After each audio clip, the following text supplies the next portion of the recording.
¿Es pecado adorar imágenes o ídolos? ¿Se debe adorar a María? ¿Quién es la Virgen de Guadalupe? ¿Qué es la idolatría? Como siempre te damos las respuestas con la Biblia, no con un texto bíblico, sino con varios que respaldan nuestra respuesta.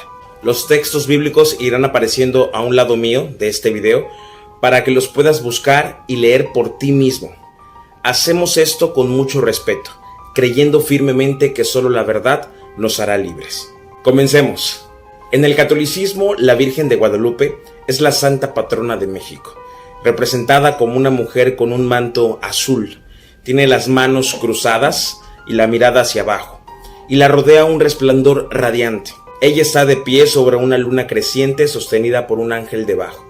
Esta imagen se basa en una serie de 5 supuestas apariciones de la Virgen María en México, en el siglo XVI. Hay muchos relatos diferentes de la Virgen de Guadalupe, pero lo que sigue son los aspectos de la historia que aparecen de manera más consistente. El 9 de diciembre de 1531, un hombre llamado Juan Diego, un indígena chichimeca convertido al catolicismo, caminaba por el cerro Tepeyac, cerca de la Ciudad de México, cuando vio una aparición. Ante él había una joven de rasgos mestizos. En el idioma nativo náhuatl, la joven solicitó que se construyera una iglesia en ese cerro en su honor. Según Diego, la joven era la Virgen María. Cuando Diego le contó su historia al arzobispo de la Ciudad de México, se le indicó a Diego que regresara al cerro y pidiera una señal para demostrar que en verdad ella era la Santísima Virgen. Cuando Diego regresó al lugar, la misma joven apareció nuevamente y le indicó que recogiera flores. El cerro era normalmente yermo, o sea, no tenía vegetación, pero en ese momento Diego encontró rosas castellanas, que no son nativas de México. La joven tomó las rosas y las colocó en el manto de Juan Diego. Cuando Diego regresó con el arzobispo y abrió su manto, las flores cayeron al suelo. Para su asombro, el interior de la capa tenía una imagen de la joven.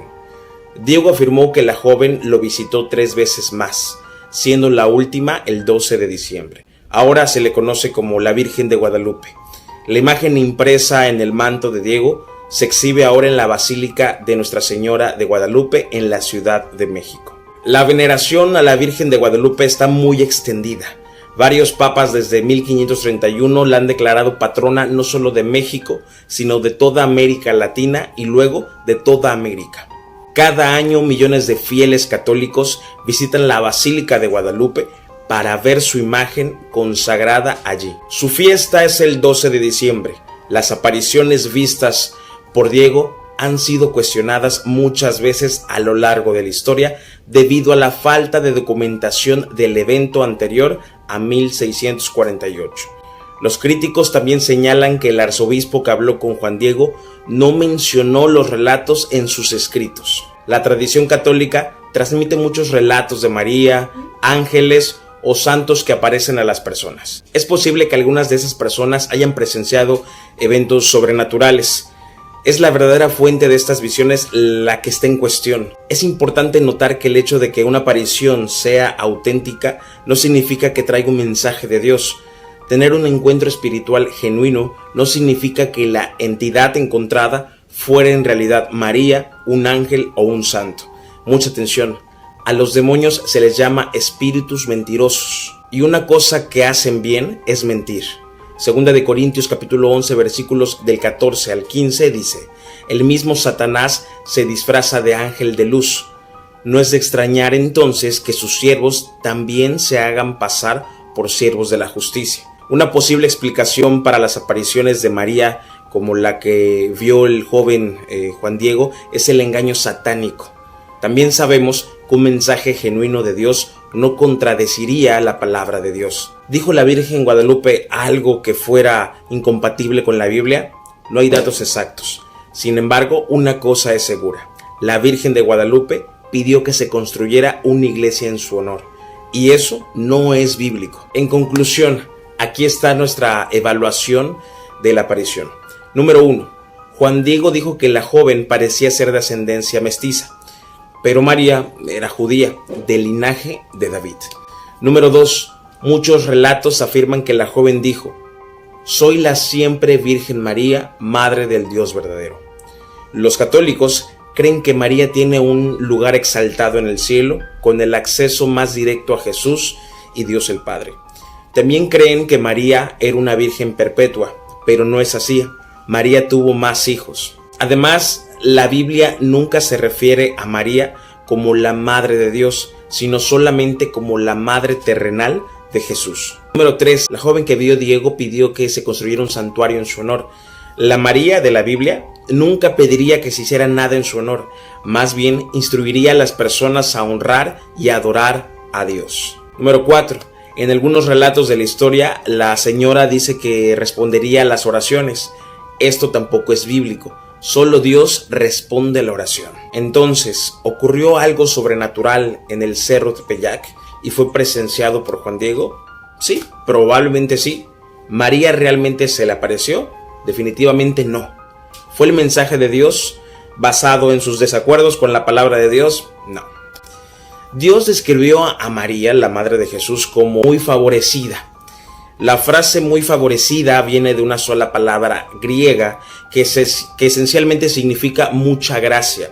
O sea que María recibió la gracia de Dios. La gracia es un favor inmerecido. Es decir, la gracia es una bendición que recibimos a pesar de no merecerla. María necesitaba la gracia de Dios y también un Salvador como el resto de todos nosotros. María misma lo entendió como lo declaró en Lucas capítulo 1 versículo 47, donde dijo: y mi espíritu se regocija en Dios mi Salvador. La Virgen María, por la gracia de Dios, reconoció que necesitaba al Salvador. La Biblia nunca dice que María era alguien diferente, excepto un ser humano normal que Dios eligió para usar de una manera extraordinaria. Sí, María era una mujer justa y favorecida por Dios. Al mismo tiempo, María era un ser humano pecador que necesitaba a Jesucristo como su Salvador, como todos los demás. La Virgen María no tuvo una inmaculada concepción. La Biblia no sugiere que el nacimiento de María fuera otra cosa aparte de un nacimiento humano, normal. María era virgen cuando dio a luz a Jesús, pero no fue virgen permanentemente. La idea de la virginidad perpetua de María no es bíblica. Mateo capítulo 1 versículo 25, hablando de José, declara: pero no la conoció hasta que dio a luz a su hijo primogénito y le puso por nombre Jesús. La palabra hasta claramente indica que José y María tuvieron relaciones sexuales normales después del nacimiento de Jesús. María permaneció virgen hasta el nacimiento del Salvador, pero más tarde José y María tuvieron varios hijos. Jesús tuvo 4 medios hermanos: Jacobo, José, Simón y Judas. Jesús también tuvo medio hermanas, aunque no se mencionan ni se sabe cuántas, pero aquí les dejo el respaldo bíblico. Dios bendijo y favoreció a María dándole varios hijos, lo que en esa cultura fue aceptado como la indicación más clara de la bendición de Dios sobre una mujer. En cierta ocasión que Jesús estaba hablando, una mujer en la multitud gritó: bienaventurado el vientre que te trajo y los senos que mamaste. Lucas 11:27. Pero ¿cuál fue la respuesta de Jesús? Él dijo: antes, bienaventurados los que oyen la palabra de Dios y la guardan. Para Jesús, la obediencia a la palabra de Dios era más importante que ser la mujer que dio a luz al Salvador. En ninguna parte de las Escrituras Jesús o cualquier otra persona dirige alabanza, gloria o adoración hacia María. Elizabeth, pariente de María, alabó a María en Lucas capítulo 1 versículos del 42 al 44, pero su alabanza se basa en la bendición de dar a luz al Mesías. No se basaba en alguna gloria inherente a María. De hecho, después de esto, María pronunció un canto de alabanza al Señor, exaltando su misericordia, fidelidad y su atención a aquellos de humilde condición. Muchos creen que María fue una de las fuentes de Lucas para escribir su evangelio. Lucas registra la visita del ángel Gabriel a María diciéndole que ella daría a luz a un hijo que sería el Salvador, pero no estaba segura de cómo podía hacer esto, ya que ella era virgen. Cuando Gabriel le dijo que el niño sería concebido por el Espíritu Santo, María respondió: he aquí la sierva del Señor, hágase conmigo conforme a tu palabra. Y el ángel se fue de su presencia. María respondió con fe y con la disposición de someterse al plan de Dios. nosotros también debemos de tener una fe similar en Dios y seguirle confiadamente. Al describir los acontecimientos del nacimiento de Jesús y la respuesta de los que escucharon el mensaje de los pastores sobre Jesús, Lucas escribe: pero María guardaba todas estas cosas, meditándolas en su corazón. Cuando José y María presentaron a Jesús en el templo, Simeón reconoció que Jesús era el Salvador y alabó a Dios. José y María se maravillaron de lo que Simeón había dicho. Simeón también le dijo a María: he aquí, este está puesto para caída y para el levantamiento de muchos en Israel, y para señal que será contradicha, y una espada traspasará su misma alma, para que sean revelados los pensamientos de muchos corazones. En otra ocasión, en el templo, cuando Jesús tenía 12 años, María estaba molesta porque Jesús había quedado atrás cuando sus padres se habían ido a Nazaret. Estaban angustiados buscándolo.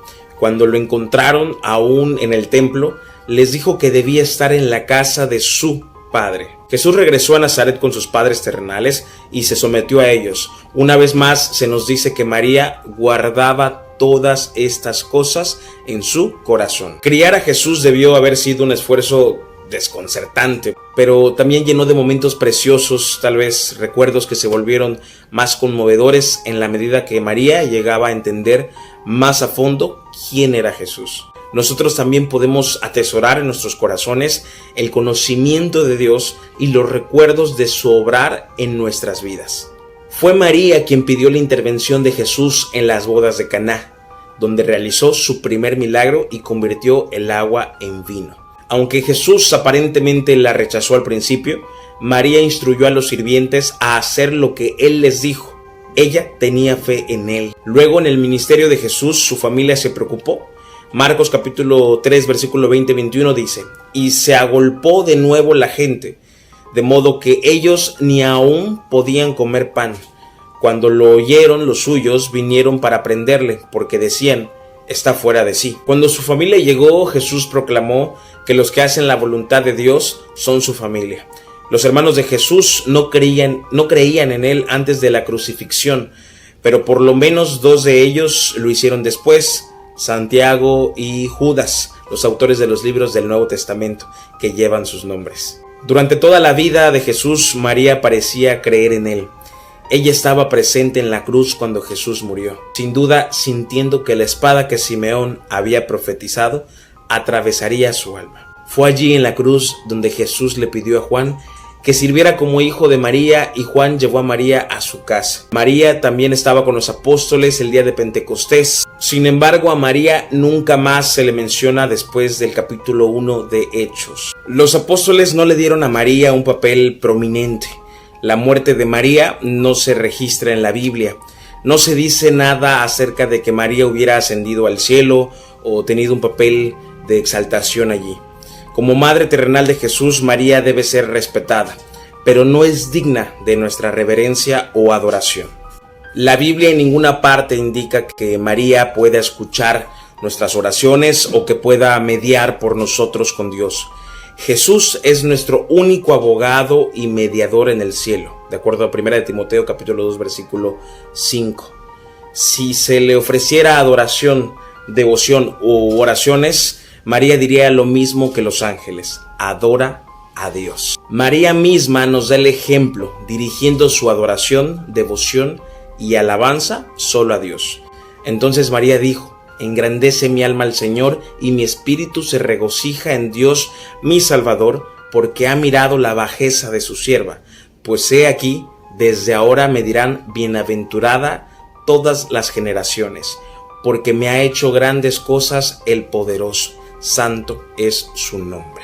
Como última parte de este video, la Biblia es absolutamente clara en que solo debemos adorar a Dios. Los únicos casos en que alguien más que Dios recibe adoración en la Biblia es cuando se trata de dioses falsos, los cuales son Satanás y sus demonios. No hay más. Todos los seguidores de nuestro Señor rechazaron la adoración. Pedro y los apóstoles se negaron a ser adorados. Los santos ángeles se negaron a ser adorados. La respuesta es siempre la misma: adora a Dios. Los católicos romanos intentan desviar estos claros principios escriturales, diciendo que ellos no adoran a María y a los santos, sino que más bien ellos solo veneran a María y a los santos. El usar una palabra diferente no cambia la esencia de lo que se ha estado haciendo. Una definición de venerar es respetar en sumo grado o dar culto. En ningún lugar de la Biblia se nos dice que rindamos culto a alguien, sino solo a Dios. No hay nada de malo en respetar a aquellos cristianos fieles que se han ido antes que nosotros. No hay nada de malo con honrar a María como la madre terrenal de Jesús. La Biblia describe a María como muy favorecida por Dios. Al mismo tiempo, no hay instrucción en la Biblia de reverenciar a aquellos que se han ido al cielo. Debemos seguir su ejemplo, sí, pero nunca adorarlos, reverenciarlos o rendirles culto. Cuando son forzados a admitir que en realidad ellos adoran a María, los católicos argumentarán que ellos adoran a Dios a través de ella, al adorar la maravillosa creación de Dios que ha hecho. María en sus mentes es la más hermosa y maravillosa creación de Dios, y al alabarla ellos están alabando a su creador. Para los católicos esto es análogo a dirigir alabanzas a un artista al alabar su escultura o pintura. El problema con esto es que Dios explícitamente prohíbe ser adorado a través de las cosas creadas. No debemos inclinarnos y adorar a ninguna cosa que esté arriba en los cielos ni abajo en la tierra. Romanos capítulo 1 versículo 25 nos dice con claridad: ya que cambiaron la verdad de Dios por la mentira, honrando y dando culto a las criaturas antes que el Creador, el cual es bendito por los siglos. Amén. Sí, Dios ha creado cosas increíbles y maravillosas. Sí, María fue una mujer buena que es digna de nuestro respeto. No, absolutamente no debemos adorar a Dios vicariamente alabando las cosas o a algo que Él ha creado o a la gente que Él ha creado. El hacerlo es obviamente idolatría. La mayor manera en que los católicos veneran a María y a los santos es rezándoles, como la siguiente declaración lo demuestra. El orar a alguien más que a Dios es antibíblico. Es antibíblico orar a los santos y a María, ya sea que se ore directamente a María o a los santos, o que se les hagan peticiones como mediadores. Ninguna de estas prácticas es bíblica, de hecho es antibíblica. El orar es un acto de adoración. Cuando oramos a Dios, estamos reconociendo que necesitamos de su ayuda. Al dirigir nuestras oraciones a alguien o a algo más que no sea Dios, le estamos robando a Dios la gloria que solo le pertenece a Él. Otra manera en que los católicos veneran a María y a los santos es creando estatuas e imágenes de ellos. Muchos católicos usan las imágenes de María o de los santos como amuletos de la suerte. Cualquier lectura superficial de la Biblia revelará que esta práctica es un claro acto de idolatría. El frotar las cuentas del rosario es idolatría. Prender velas o veladoras ante una estatua o imagen de un santo o de María es idolatría. El enterrar una estatua de José con la esperanza de vender tu casa, voltear a un San Juditas para conseguir pareja y un sinnúmero más de prácticas católicas es idolatría.